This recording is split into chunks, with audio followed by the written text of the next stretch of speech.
Okay, fourth and fifth grade leaders, you guys get the biggest changes. And really just some things I'm really excited about for our fourth and fifth graders so that they get a different learning experience than our littler kids because they are older and maturing.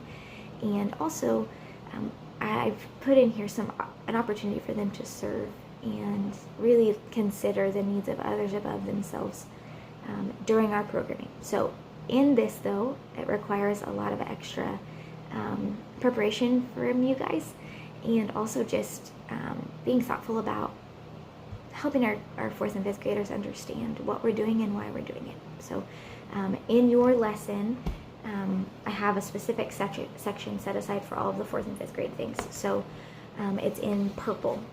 So just go ahead and look in your lesson for that, and it'll explain in detail these different things that I'm talking about. So, but I'll go through your schedule with you guys. So you are praying with us at 6 o'clock, all volunteers praying together. And then at 6:15 is when all the kids arrive. And so for our fourth and fifth graders, I have an idea in the works that is not finished yet, but I would love to somehow have like a preteen hangout area for our fourth and fifth graders. And honestly, I know this is not going to be ready for this first Wednesday night, but it is something that I would, man, if you guys have ideas about how to make this really cool, I would love that. But for our fourth and fifth graders, I want their free play time to be a little bit different than our littler kids. So maybe some different board games or different, I don't know, even video games if we can do that, but something a little different for them. So, but regardless, this Wednesday, they will be doing free play in their classrooms, just like everyone else. So fourth and fifth grade girls will be in a group together, and so they'll be in their classroom playing games, and then fourth and fifth boys will be in a group together.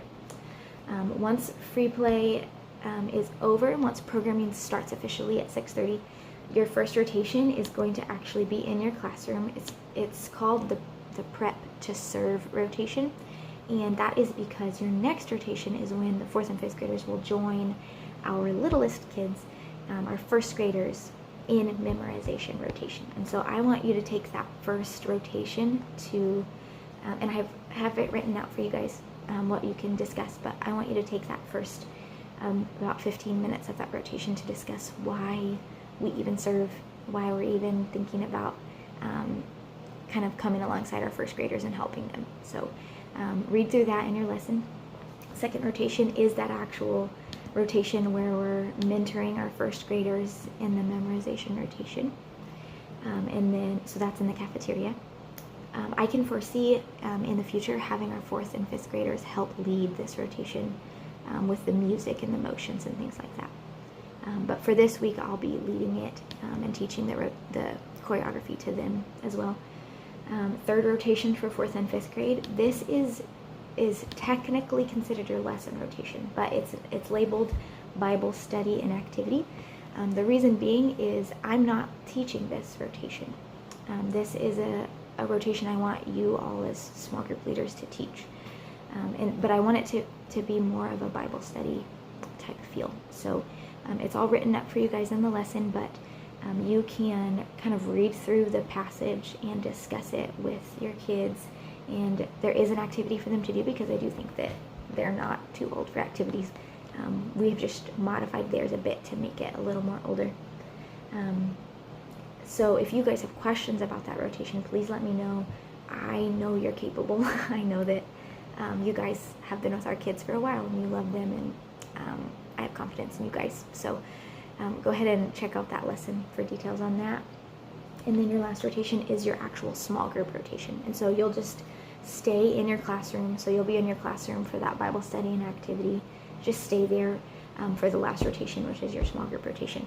And in that, you're going to do very similar to what the rest of our groups are doing, mainly because I think it's important. And I don't think it's something that is aged out. So you will connect with your kids, ask them how they're doing, give them time to speak. You have 30 minutes for this small group rotation. So give them time to speak about how they're doing, to talk about their day, their week, the things that they're excited about. Use the time that you have to create a space that allows our kids to connect with each other and build a community there. And so after you do that connecting, you'll go through those the 5-finger prayer points, and pray through those with them. That's described in detail for you in your lesson.